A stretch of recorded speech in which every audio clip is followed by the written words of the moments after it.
Hello प्यारे बच्चों, कैसे हैं आप सभी। देखिए आज की क्लास में हम लोग देखने वाले हैं 100। क्या देखने वाले हैं? तो 100 ऑब्जेक्टिव देखने वाले हैं, वीवीए ऑब्जेक्टिव। कितना? 100 ऑब्जेक्टिव देखने वाले हैं जो कि पूरा वीवीए है और बोर्ड एग्जाम में बार बार आया भी है। ठीक है, तो आप लोग क्लास में बने रहिए। हम लोग क्या करते हैं, क्लास को स्टार्ट करते हैं। ठीक है, और देखिए इसमें पहला ऑब्जेक्टिव दिया गया है, हजारी प्रसाद द्विवेदी द्वारा रचित पाठ का नाम बताइए। तो देखिए बहादुर भी नहीं लिखे हैं, अभिनव भी नहीं और मछली भी नहीं। बहादुर हजारी प्रसाद द्विवेदी जी क्या लिखे हैं? तो नाखून क्यों बढ़ते हैं। ठीक है, चलिए अगला है, कौन सा निबंध नई पीढ़ी में संदर्भ बोध, इतिहास चेतना और सांस्कृतिक आत्मगौरव का भाव क्या है, जगाता है। ठीक है, क्या करता है, जगाता है। तो नाखून क्यों बढ़ते हैं। ठीक है, चलिए नेक्स्ट है, नाखून क्यों बढ़ते हैं हिंदी की कौन विधा है। तो याद रखिएगा ललित निबंध है, ललित निबंध। नेक्स्ट है, ललित निबंध क्या है। तो अभी आपको पता है नाखून क्यों बढ़ते हैं, यही तो है ललित निबंध। अगला है, नाखून क्यों बढ़ते हैं के रचनाकार कौन है। तो रचनाकार पूछे तो हजारी प्रसाद द्विवेदी जी। चलिए नेक्स्ट है, हजारी प्रसाद द्विवेदी का जन्म कब और कहाँ हुआ। तो देखिए 1907। ठीक है, 1907 में हुआ था। कहाँ हुआ था? दुबे छपरा बलिया, दुबे छपरा बलिया में हुआ था 1907 ईस्वी में। अगला है, नाखून प्रतीक है। नाखून किसका प्रतीक है? तो पाशविक वृद्धि का, यानी कि पुरानी परंपराओं से ही होते आ रहा है। चलिए अगला है, हम बार बार नाखून क्यों काटते हैं। तो देखिए बारंबारता समापन हेतु।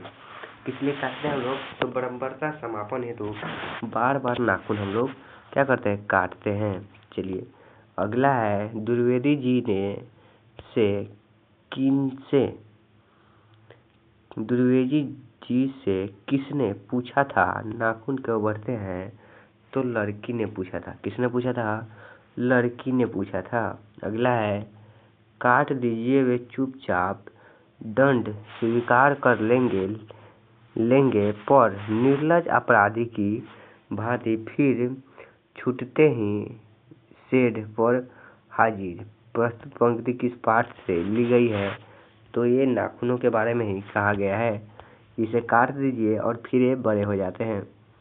चलिए अगला है, हजारी प्रसाद द्विवेदी ने किसके बहाने अत्यंत सहज शैली में सभ्यता और संस्कृति की विकास गाथा उद्घाटित कर दिखाई है। तो नाखूनों की, किसकी? तो नाखूनों की। चलिए आगे हम लोग चलते हैं।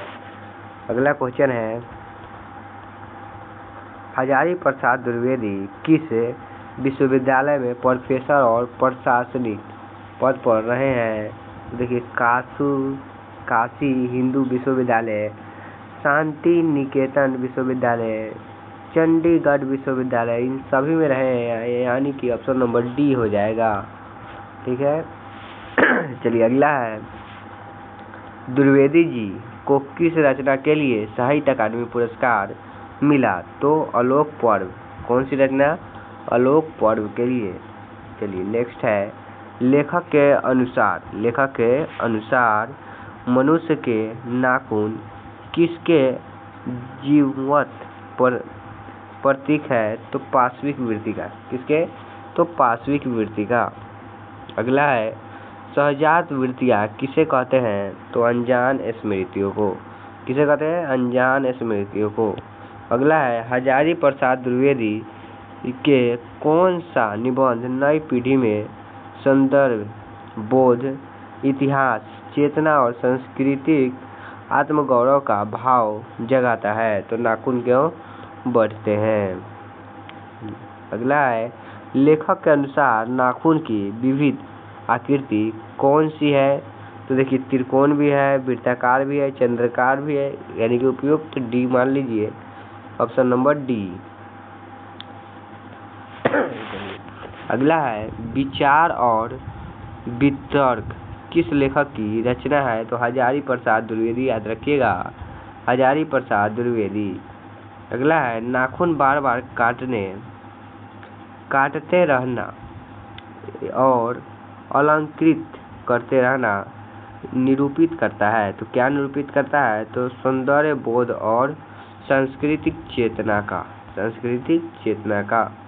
चलिए अगला है, मनुष्य की पशुता को जितनी बार भी काट दो वह मरना नहीं जानती। डांस पर पंक्ति किस शीर्षक पाठ की? अच्छा, पूछ रहा है यह किस पाठ से लिया गया है? तो नाखून क्यों बढ़ते हैं से लिया गया है। चलिए अगला है, किसने कहा था कि सब पुराने अच्छे नहीं होते और सब नए खराब ही नहीं होते? तो कालिदास जी कहे थे। ठीक है, किसने कहा था? कालिदास जी कहे थे। चलिए अगला है, दधीची की हड्डी से क्या बना था? तो भगवान इंद्र का वज्र बना था। अगला है, कुटज के रचनाकार कौन है? तो हजारी प्रसाद द्विवेदी।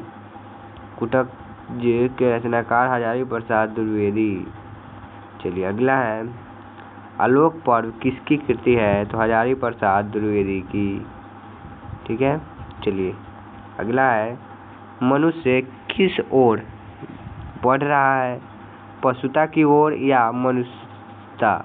अस्त्र बढ़ाने की ओर या शस्त्र बढ़ाने के अस्त्र घटाने की ओर? प्रस्तुत पंक्ति किस कहानी से किस रचना की है? तो याद रखिएगा किसकी रचना है? तो हजारी प्रसाद द्विवेदी जी की। किसकी रचना है? हजारी प्रसाद द्विवेदी जी की। चलिए अगला है, विचार प्रभाव किस लेखक की रचना है? विचार प्रभाव किस लेखक की है? तो हजारी प्रसाद द्विवेदी, याद रखिएगा। चलिए अगला है, खत्म हो गया। हिंदी तथा इसकी विविध बोलियां किस लिपि में लिखी जाती है? तो देवनागरी में। किस लिपि में? तो देवनागरी में। चलिए आगे चलते हैं हम लोग।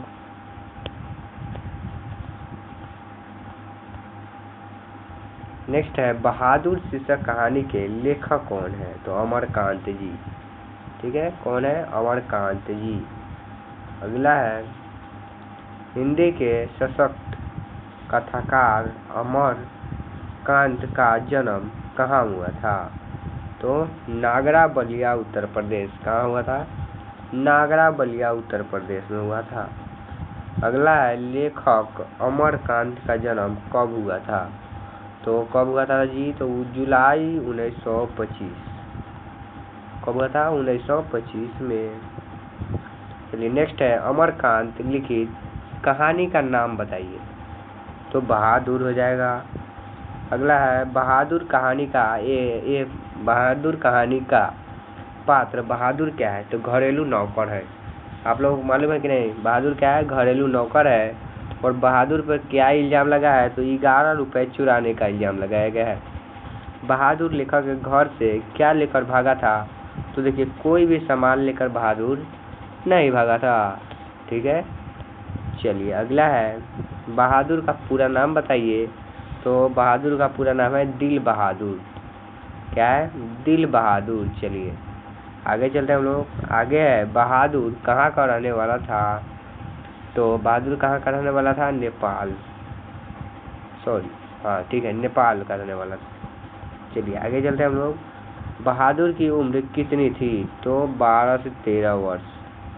चलिए नेक्स्ट है, बहादुर के नाम से दिल शब्द किसने उड़ा दिया था? तो लेखक की पत्नी निर्मला ने। चलिए अगला है, आगे देखते हैं हम लोग। आगे क्या है? नेक्स्ट है, बहादुर अपने घर से क्यों भागा था? तो देखिए, माँ के मार के कारण। ठीक है, माँ के मार के कारण। अगला है, बहादुर की माँ गुस्से से पागल क्यों हो गई थी? तो देखिए, बहादुर ने माँ की क्या की? प्यारी भैंस को मारा था। प्यारी भैंस को मारा था। अगला है, बहादुर कैसी कहानी है? तो सामाजिक कहानी है। ऐसी कहानी है, सामाजिक कहानी है। अगला है, बहादुर पर कितने रुपए की चोरी का इल्जाम लगा था? तो याद रखिएगा 11 रुपए। 11 रुपए। नेक्स्ट है, लेखक के रिश्तेदार ने बहादुर पर क्या आरोप लगाया था? तो पैसे चुराने का आरोप, क्या आरोप लगाया था? पैसे चुराने का। अगला है कहानी क्या है? तो बहादुर, याद रखिए। चलिए नेक्स्ट है, बहादुर लेखक के घर से अचानक क्यों चला गया? तो क्यों चला गया जी? तो स्वयं के प्रति क्या हुआ? उसके घर वालों के व्यवहार में आए परिवर्तन के कारण चला गया। नेक्स्ट है, बहादुर के भाग जाने के बाद किसे एक अजीब सी लघुता का अनुभव भी होना था? तो लेखक को होना था। चलिए नेक्स्ट है, बहादुर को लेखक के घर कौन लेकर आया था? तो लेखक के साले साहब। नेक्स्ट है, लेखक के बड़े लड़के का क्या नाम था? तो किशोर नाम था। चलिए नेक्स्ट है, बहादुर पर चोरी का आरोप कौन लगाता है? तो निर्मला के रिश्तेदार। नेक्स्ट है, बहादुर की शारीरिक बनावट कैसी थी? तो कैसी थी जी? तो ठिगना, चकैत शरीर, गोरा रंग, चपटा मुंह। ठीक है। चलिए नेक्स्ट है, लेखक के घर जब पहली बार आया था तो बहादुर क्या पहने हुए था? तो देखिए, सफ़ेद नेकर, आधी बाह की भूरे रंग का पुराना जूता, यानी कि उपयुक्त सभी। ऑप्शन नंबर डी कर दीजिए। नेक्स्ट है, बानर सेना नामक एक बाल उपन्यास किसने लिखा है? तो अमरकांत जी ने लिखा है। किसने लिखा है? अमरकांत जी ने लिखा है। नेक्स्ट है, माँ जी माँ वही चारपाई पर सिर झुकाकर सो गई। सॉरी बच्चों, सॉरी बच्चों, थोड़ा नींद आ गया यार। अभी लगभग देखिए, अभी आपको टाइम बताते हैं, अभी कितना बज रहा है। तो देखिए, अभी बजने वाला है क्या चीज़? 11 बजने वाला है। ठीक है। और देखिए, अभी 2 दिन से जागरण भी चल रहा है, जिसके कारण क्या हो रहा है? नींद भी आ रही है ना भाई, इसी कारण हो रहा है। चलिए हम लोग क्या करते हैं, आगे देख लेते हैं। चलिए नेक्स्ट है, उसकी हंसी बड़ी कोमल और मीठी थी, जैसे फूल की पंखुड़ियाँ बिखर गई हो। उपयुक्त कथन किसके संबंध में कही गई है? तो बहादुर जी। ठीक है, बहादुर के। नेक्स्ट है, बहादुर का बाप कहाँ मारा गया था? तो युद्ध में। ठीक है। चलिए अगला है, बहादुर से मार खाकर भैंस भाग पास चली गई थी। किसके पास चली गई थी? तो माँ के पास, माँ की प्यारी भैंस जो थी। अगला है, किशोर से मार खाने के बाद बहादुर चुपचाप कोने में खड़ा हो जाता था। चलिए अगला है, अगला क्या है? अगला है, बहादुर के संबंध में क्या सही नहीं है?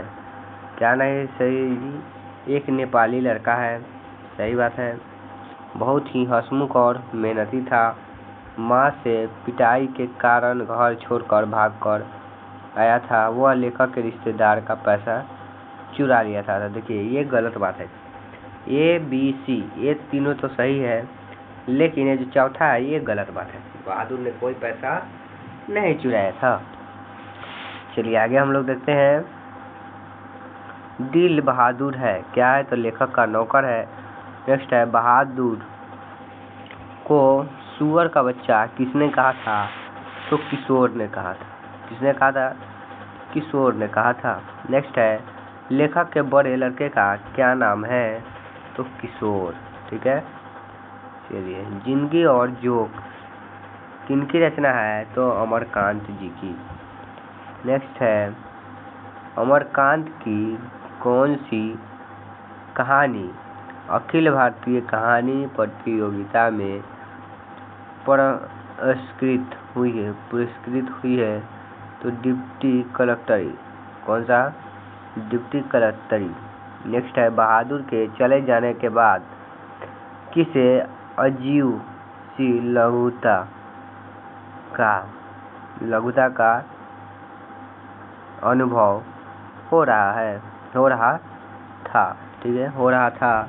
तो लेखक को देखिए अभी भी नींद आ रहा है, जिसके कारण हम बोलते बोलते ही अटक जा रहा है भाई। नेक्स्ट है, बहादुर शीर्षक कहानी की निर्मला कौन थी? तो लेखक की पत्नी वाइफ थी, लेखक की वाइफ। अगला है बहादुर कहाँ से भाग कर आया था, तो नेपाल से भाग कर आया था। ठीक है, चलिए अगला है बहादुर शीर्षक कहानी में किशोर कौन था, तो लेखक का पुत्र। कौन था? लेखक का पुत्र। और देखिए ये चैप्टर भी क्या हो गया है, खत्म हो गया है। ठीक है, ये चैप्टर भी खत्म हो गया। हम लोग मिलेंगे नेक्स्ट क्लास में। देखिए बच्चों, हम लोग अभी आपको और ऑब्जेक्टिव कराने वाले थे, लेकिन हम क्या करें, नींद इतना आ रहा है कि हमसे बर्दाश्त नहीं हो रहा है। हम पढ़ाते पढ़ाते ही सो जा रहे हैं। ठीक है, तो इसी कारण कभी कभी गलत भी बोला जा रहा है। तो हम लोग मिलेंगे नेक्स्ट क्लास में। अभी हम जा रहे हैं सोने। ठीक है, चलिए।